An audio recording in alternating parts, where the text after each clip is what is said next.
Believe in God. If you want to become successful in life, you have to believe in God. सबसे पहले मेरी पृष्ठभूमि है, और ये मानता हूं कि आपको भगवान में अटूट विश्वास होना चाहिए, क्योंकि जहां से ये निकालेंगे वहां से कोई नहीं निकालेगा।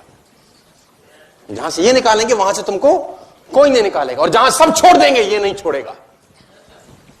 तो you must believe in God. तो एक लड़का खड़ा, वो 200 लोगों का वर्कशॉप था, उसने बोला तुमने कभी अनुभव किया है कि होता है? जब तक अनुभव नहीं किया तो मानते क्यों? उसने मुझसे काउंटर किया कि तुम मानते हो है? मैंने कहा यकीनन है। बोला तुमने कभी अनुभव भी किया है इस चीज का? तो मैंने बोला मैंने तो कोई अनुभव नहीं किया। तो बोला फिर कैसे विश्वास के साथ कह सकते हो कि ईश्वर? फंस गया मैं भी, मरता क्या ना करता, पलट के जवाब दिया। मैंने पूछा जहर खाने से क्या होता है? बोला मृत्यु। तो मैंने कहा तुमको कैसे पता?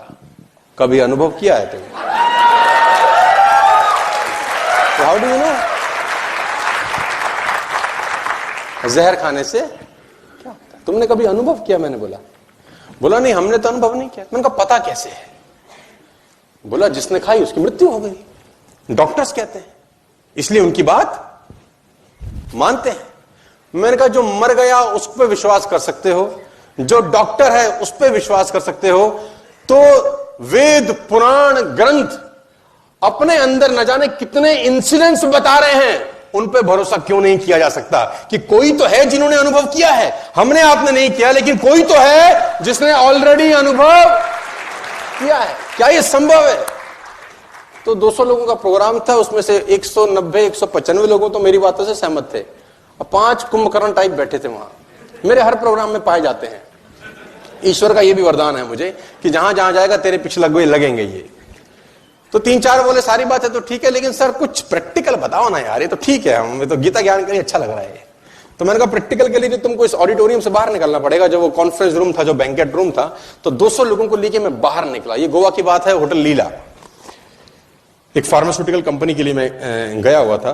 तो वो 200 लोगों को लेके मैं बाहर आया। थोड़ी सी मैंने कहा मेहनत लगेगी, अभी प्रूफ करते हैं, यही तुरंत हाथ कंगन को, आरसी क्या पढ़े लिखे को, तो मैंने कहा दर्शन करा दूं अगर आज तो मान जाओगे? उसने बोलेगा हुजूर कमाल हो जाएगा। तो मैंने कहा आओ बाहर आओ। तो 200 के 200 लोगों ने मेहनत करी, लीला से बाहर निकले। स्विमिंग पूल था वहां पे, बहुत शानदार सा, पेड़ लगे हुए थे, सामने समुद्र था। तो जब बाहर निकले तो मैंने कहा कितने लोगों को विश्वास नहीं है कि होते हैं? तो 4 अलग हो गए, 196 अलग हो गए। तो मैंने बोला तुम 4 की गरारी अटकी हुई है अभी? बोला हाँ। मैंने कहा पेटी बंद है तुम्हारी? बोला हाँ। मैंने कहा कोई तकलीफ नहीं है, अब मुझे बताओ तुम लोग कहां रहते हो? तो उसमें से एक आदमी बोला हम मुंबई से आए हैं सर, है ना, वी बिलोंग्स टू मुंबई। कहां रहते हो? बोला अंधेरी में रहते हैं। कहां रहते हो? फ्लैट है, अपार्टमेंट है, कैसे हैं? तो बोला फ्लैट में रहते हैं। तो मैंने कहा कौन से फ्लोर पे रहते हो? तो बोला 5वें माले पे, 5th फ्लोर पे हम लोग रहते हैं। मैंने कहा वेरी गुड। तो मैंने कहा 5वें माले पे रहते हो, श्योर हो? बोला सर 100% श्योर है। तो मैंने कहा नहाते कैसे हो? बोले बड़े अजीब सा सवाल पूछ रहे, नहाते कैसे? बाथरूम में जाते हैं, शावर चलाते हैं, नहाते हैं? तो मैंने कहा पानी शावर में से आता है? बोला आता तो शावर में से है, पीछे टैंकी का होता है। तो मैंने कहा टैंकी का होता है? बोला नहीं टैंकी का नहीं होता, वो नीचे टैंक में से आता है। पहले म्यूनिसिपैलिटी का पानी टैंक में जमा होता है, फिर 5वें फ्लोर पे, 6ठे फ्लोर पे एक टैंक रखा हुआ है सिंटेक्स का, हमारा कम से कम 1000 लीटर का, वहां इकट्ठा होता है, फिर वहां से पाइप के थ्रू आता है और हम। तो मैंने बोला नीचे टैंक से ऊपर के टैंक में जाता कैसे है? बाल्टी बाल्टी लेके जाते हो? बोला बाल्टी बाल्टी लेके काहे को जाएंगे, मोटर लगाई है, मोटर चलाते हैं तो पानी ऊपर जाता है। तो मैंने कहा मोटर क्यों लगानी पड़ती है? बोला ऐसे जाएगा कैसे, ग्रेविटी जाने नहीं देगी, इतना तो प्रेशर थोड़ी ना होता है कि 50 फुट पे ऊपर चला जाए। मैंने कहा बस यही तुमको सुनना था मुझको। बोला मतलब क्या है? मैंने बोला ये नारियल का पेड़ है, 50 फुट पे नारियल लगा है, मोटर ढूंढो कि पानी नीचे से ऊपर जाता कैसे। 50 फुट पे वो नारियल लगा है, अब तुमको मोटर ढूंढनी है कि पानी नीचे से,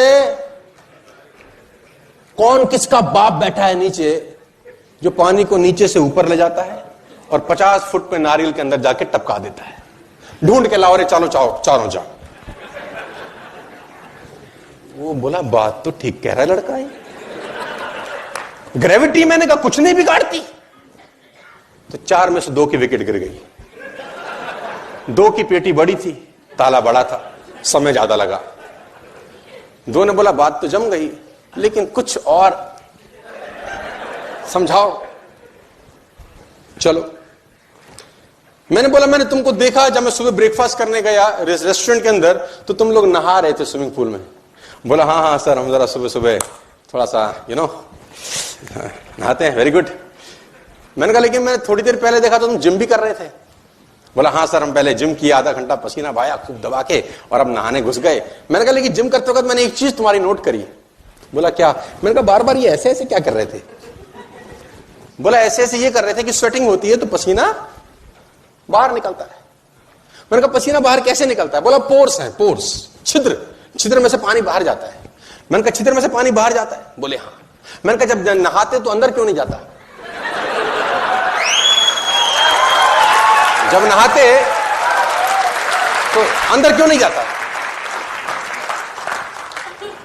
बोला बात तो ठीक कह रहे हो। ऐसा कौन सा शटर लगा है साला, ऐसा कौन सा ढक्कन लगा है जिसको पता चल जाता है कि जिम में गया खुल जा और नहा रहा है तो बंद हो जा?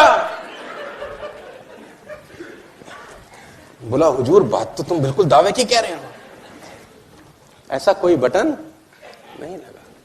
अब ये गणित समझना मत। मैंने कहा तुम लोग बस कुछ चीजें समझना बड़ा मुश्किल होता है। आदमी की बुद्धि इतनी विस्तार में नहीं गई कि इन बातों को समझ सके।